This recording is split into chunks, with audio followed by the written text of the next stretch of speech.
Seguindo então nesse vídeo com a união estável, segunda parte, da introdução, a gente vai tratar agora da união homoafetiva, que eu de preferência não daria essa denominação, porque a palavra afetividade está relacionada a amor ou afeto, e não se pode exigir nesse tipo de relacionamento, como não se pode exigir no casamento, na união estável, que um ame o outro. Isso não é pré-requisito do relacionamento.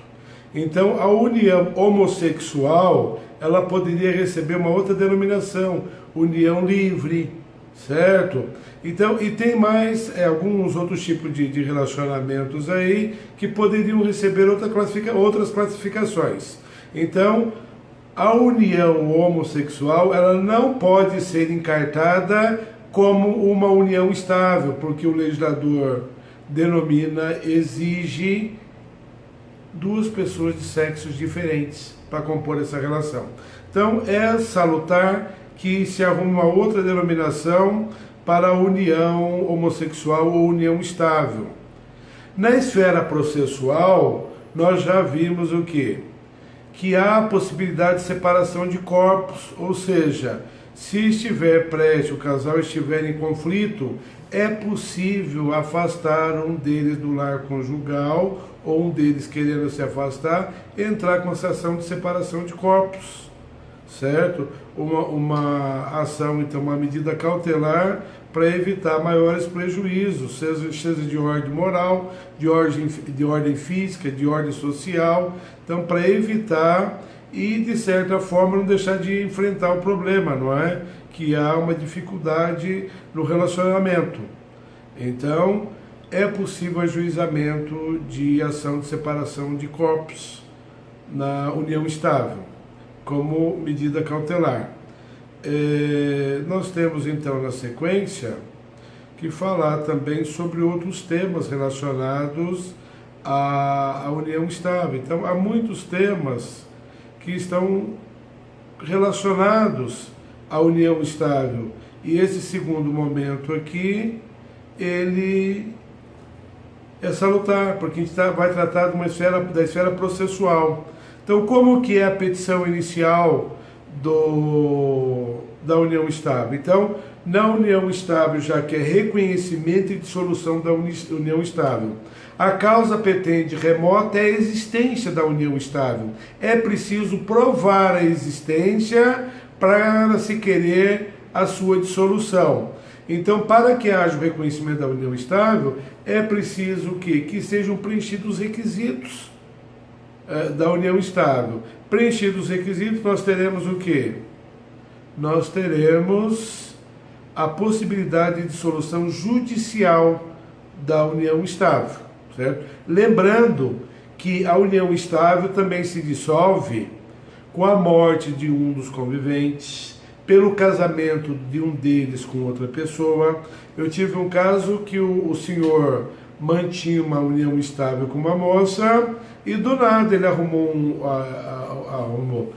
ele encontrou uma pessoa que fazia parte de seu passado e marcou o casamento e casou com outra pessoa, e automaticamente rompeu a união estável. Então, até ali existia união estável. Pela vontade das partes, pode ser o distrato, se existe o contrato, ou uma delas não querer mais, abandonar o lar, etc. Então, pode ser dessa forma, abandonar, ou simplesmente conversar e dizer que não quer mais. Ou pelo simples o rompimento da convivência, já é uma forma de dissolver, certo? A quebra dos deveres da união estável, como a lealdade, e algum ato contrário, por exemplo, a conduta da outra pessoa, certo? Há algumas consequências da dissolução judicial. Há a possibilidade de pagamento de alimentos, certo? Partilha de bens, se tiverem conseguido bem na constância do casamento, ou se por outro regime, se desdobrando conforme dita o regime adotado, certo?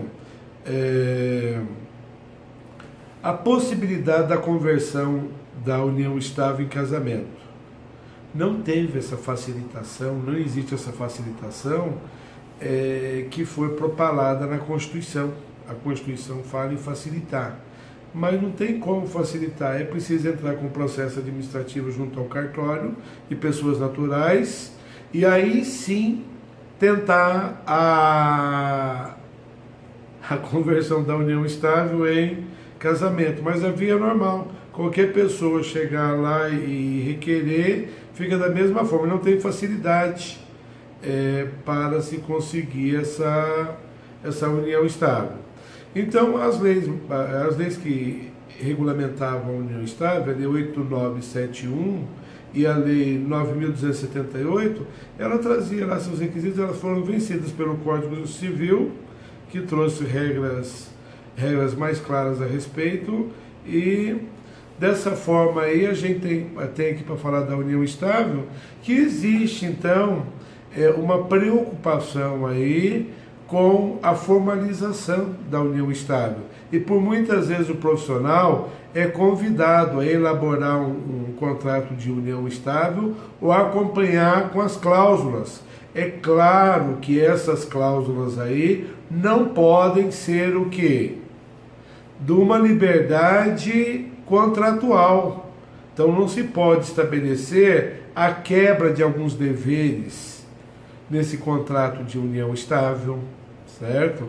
Então, a quebra de deveres dispostos na legislação não podem ser o quê? Pactuados pelas partes. Então, quando se elabora um contrato de união estável, é preciso chamar a atenção para o não afrontamento, a não violação da legislação em vigor.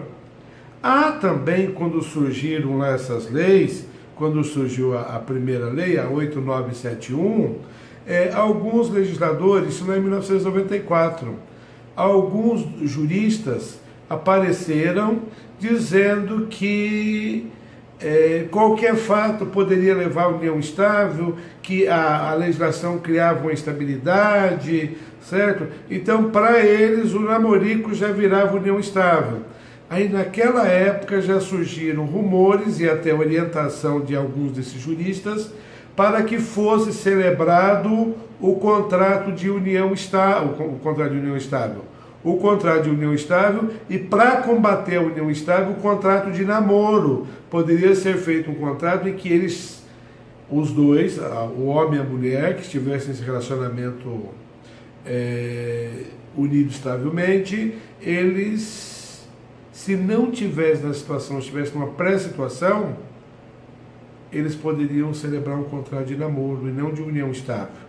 Então, união estável no caso de união estável, e no caso de namoro, celebrar o contrato para ficar mais fácil a prova, caso algum deles ingressasse com dissolução de união estável, às vezes para tentar uma aquisição patrimonial ou qualquer outro objetivo obscuro ou esclarecido, né, exposto na exordial que tivesse por esse objetivo. Então, há também a possibilidade do contrato de namoro. Esse contrato de namoro, é importante chamar a atenção que o direito brasileiro não regulamenta o namoro, certo? E nem mesmo o noivado. O noivado, o pré-casamento em algumas legislações, não é tratado no direito brasileiro. A legislação não trata desse tipo de relacionamento como relação jurídica. A superficialidade dele não levou o legislador à preocupação de legislar a respeito. Então, o namoro tem um contrato e o noivado do acontecimento social. Será que pode fazer um contrato de noivado?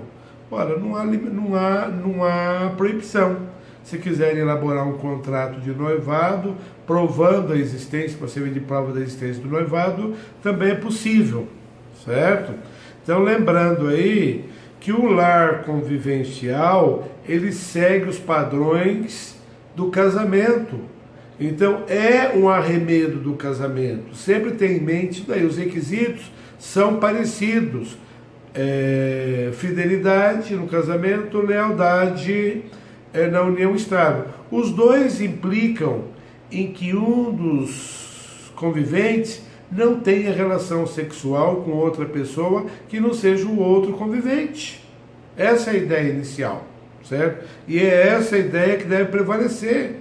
Então nós temos esse ideal aí, é importante a gente conversar sobre isso daí, porque a união estável, ela é uma relação que foi consagrada pela Constituição Federal. Antes não tinha esses parâmetros e o Código só reconhecia o casamento.